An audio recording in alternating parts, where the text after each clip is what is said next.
Hi guys, good morning. Yan, kailangan natin magpakita para alam nila na ikaw yon. So guys, ipapakita ko sa inyo yung different kinds of aeonium ko guys. So, ngayon ipapakita ko sa inyo paano linisin yung aeonium guys. Ayan. So, kailangan natin may tweezer. But, kung meron kayong matulis yung dulo ng tweezer, so pwede nyo rin gawin guys. So, ayan guys, umpisa na natin yung ating paglilinis, pag-alis ng dry leaves. So guys, i-check natin kasi naalisan ko na to pero may natira pa. So i-remove natin dito guys yung mga dry leaves. Ayan guys, i-remove natin yung dry leaves. So natanggalan ko na to kasi guys, kaya wala na pala to. So ito malinis na guys, so i-remove ko lang yung mga dry leaves niya. So ayan. So, ayan, may baby na yan siya, guys. Ang pangalan niya is aeonium pink. Ayan, guys. Ayan. So, yan. Tapos na. Ibaba na natin. So, ito yung next aeonium. Same aeonium yan, guys, but different types. But, yan. So, ito ibang another aeonium siya, guys. So, iba rin yung name niya. So, nalinisan ko na siya, guys. Yan, dyan. So, may baby na rin siya. Ayan. So, ang next natin is this one. Aeonium sunburst. Aeonium sunburst ang pangalan nito guys. So, same aeonium yan sila. So, ayan guys, nalinisan ko na pala. So, natanggal ko na yung dito niya. So, ayan. May 3 babies na yan guys. Tingnan nyo. Ayan. So, tapos na, inihiwalay na natin yung mga okay. So, ito, try natin. Yung aeonium sunburst. Ito rin, guys. So, lilinisan natin. Pakita ko kung paano linisan. Tatanggalin yung mga dry leaves here, guys. Gagamitan lang natin yan. Ayan, tanggal na. Nalagkan-dalaglaga na sa ano. Ayan, guys. So, ayan. Lilinisan natin siya. Kailangan lilinisan natin sila para ma-replace yung dahon at saka para magkaroon ng sangad ay ng sumibol doon yung ano guys. Ayan, lilinisan natin siya guys. Ayan, ganyan guys kung paano maglinis. Any kind of tweezer na pwede nyo gamitin. So ayan guys. So ayan, napakaganda na yung aeonium ko guys. Ayan, may baby na rin siya. Ayan ho, sa ilalim isa. Ayan.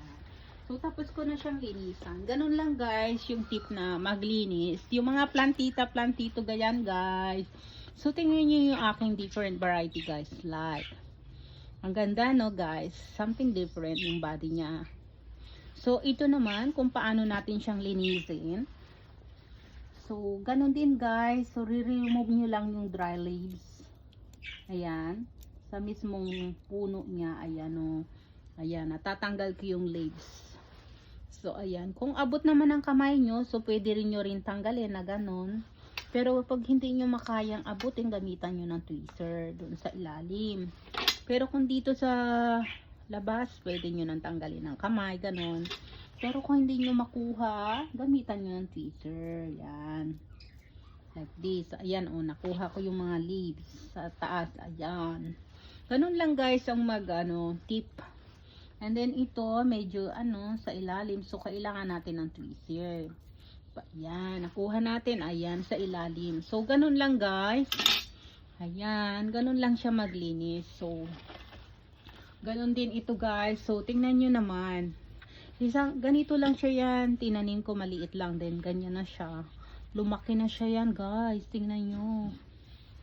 So, ngayon, pwede ka na mag-cut. Pag medyo lumaki na to, pwede mong i-cut, i-transfer. Ganun yung aking pagpaparami. So, pinaparami ko pa siya yan, guys. So, ayan. Pag nililinisan nyo, guys, yan. Hindi nyo maabot, gamitan nyo ng tweezer. Even though this one, kasi yan. Kailangan nyo yan, guys. Yan, lilinisin nyo yan. Ganon. Yun yung tip ko, guys. So, nawawala kasi yung aking mahabang tweezer. Para mabilis siyang matanggal, guys. Ayan guys, tingnan nyo naman yung aking, hindi pa yan kompleto guys, marami pa. Pinick up ko lang yan dahil yan lang yung kasa sa table kong panglinis. Kasi ginagamit ko to pag naglilinis yung table. So tingnan nyo guys, ito. Next time I'll show you guys how to cuttings cut into plants, that one. Okay guys, later. Okay, gonna share ko sa inyo guys. Thank you for watching. Thank you for watching guys. Ayan. Plantito muna tayo guys today. Ayan. So ayan, tapos na. So ilagay na natin ulit. So ayan guys, ganun po ang maglinis ng mga ayunium. Ayan. So next time na lang uli guys. Thank you for watching guys. Sana may natutunan kayo sa aking tips. And thank you for watching. Bye bye.